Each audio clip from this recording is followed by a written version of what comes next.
Hello everybody, welcome again. Today we're going to be talking about a Marvel movie called Shang-Chi and the 10 Rings. So let's get into it.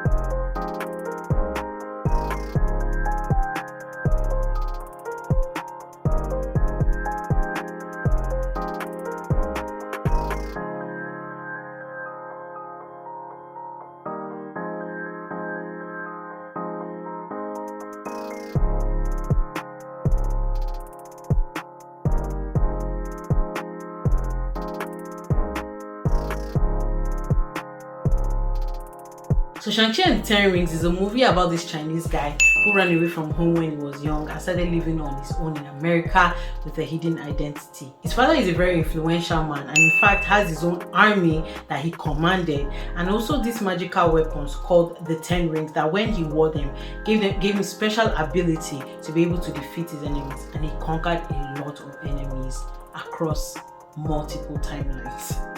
Yeah, so he actually wanted to give this over to his son. He wanted to train his son to be able to take over from him, but before all of that could happen, a tragedy struck his family and he lost his mother, and not long after that he ran away from home and his father. Years later, he's a young man now. He's an adult, he's living his best life. He has a friend he hangs out with and he's doing menial jobs. He finds out that he's actually being hunted down by his father, and his father actually ends up confronting him and lets him know that he wants him to come back home so that both of them will be able to help each other to discover his past and his family lineage. So going into this movie, I had absolutely no idea what it was about, like at all. I didn't even know who Shang-Chi was. I didn't even know that Shang-Chi was a Marvel hero. When I watched the teaser, that was like about 2 years ago, I think 2020 or even 2019, the first time the teaser came out, I was like, I did not even know it was even a Marvel movie. I was like, who is this new person? This looks cool. But there wasn't really, it's a teaser, so there wasn't really a lot to go with. And then when eventually the trailer started coming out, I wasn't watching any of them because at that point I realized that Shang-Chi was actually a Marvel movie, and obviously I'm not going to go into it like with knowing everything that I need to know before the movie. So I just went in blind, and I'm glad I did that because it made the experience a whole lot better, and it made me a fan of so much more than the movie itself. And I think that all goes to the actors. The actors stole the show for me. The actors were the one, they carried it and they delivered, especially his father. I think his name is Tony Leung. I don't really know how to pronounce his last name, but he's a legend in the movie industry, especially in the martial arts action movie industry. In fact, they were so excited to have him on board, and I can see why. He was he stole the show. He was the man of the show. He was the best. He was my favorite actor, and his character was also my favorite character in the movie. I really loved it. They made it feel like a family drama. It was more like a family drama that needed action scenes in it because of who the characters were, as opposed to being an action movie that needed some drama in it just to let the story flow, to let it, to just get it along. It was so beautiful to see. All the characters were indeed lovely and nice, especially one of the main characters, that's Aquafina's character, his friend. That was his best friend in it.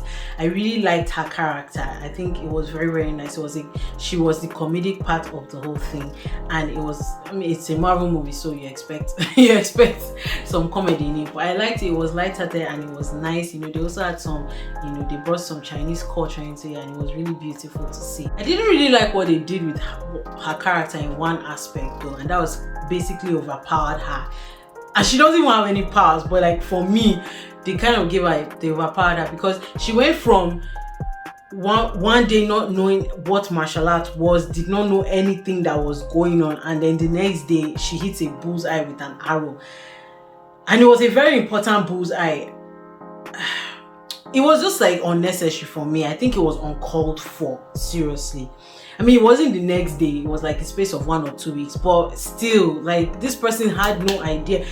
she wasn't a wimp, but she didn't have any skills whatsoever, and then all of a sudden she like almost basically saves the day. Like, for me it was uncalled for, but I just let it slide because, you know, every other thing fell in place, every other thing felt appropriate in the movie. So it was just a minor detail that you can just overlook and be like, you know, it is what it is, an action movie, so anything can happen in a sci-fi movie, so whatever. But in general though, I really liked her character, and I liked everybody just did their job well, they did their job right.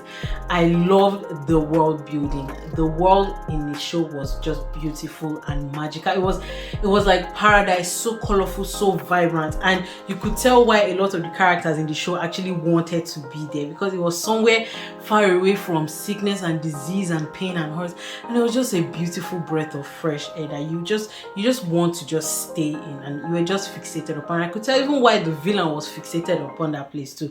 It is a very, very beautiful place. The movie brought us into a new era with this character that we've never seen before, and he established himself as a new character, and he established his universe as somewhere that you would want to be. It's kind of a little bit detached from everything else, because it's like, you know, where do you want to put Shang-Chi and the 10 rings?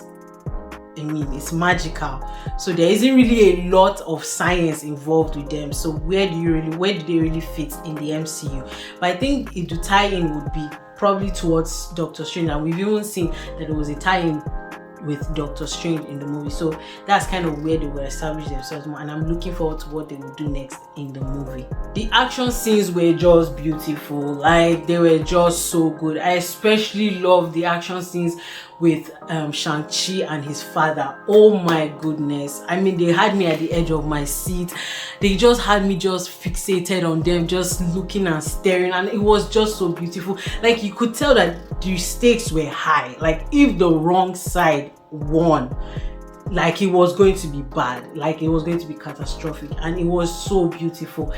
And I just love the heart in it as well, because in as much as so much was going on, there was still a lot of heart in it. Like I said, it felt like a family drama to me, and it was so beautiful. Like, really, all the actors, just kudos to them. It was such a beautiful movie, and it leaves a very, it has a place in my heart. Honestly, it was very good. I don't know if it's because it was the first movie I watched like in the cinema after the whole pandemic, but it just made me, I had a good time with it, so I can't really complain, even if that's the reason why I like it so much. He did the job well, so I'ma take it. There's nothing else I can say about it, because really, if I were to rate this movie, I would say it is absolutely unforgettable. Personally, I loved every single bit of it, and yeah, I'm going to watch it multiple times. There is nothing else I can say about it. It was so nice, and I'm looking forward to what they have in store with the subsequent movies coming up. I think they are going to be fire. Shang-Chi has already established himself as a hero too. I can't wait to see I can't wait to see his interactions with the other Marvel heroes. I can't wait to see it, and I believe it's going to be fire. I believe it's going to be wonderful, and yeah, so far Marvel has been killing it. Can't wait to see what they do next with the other ones. So that's it for me and Shang-Chi. A wonderful time. You should go and check it out.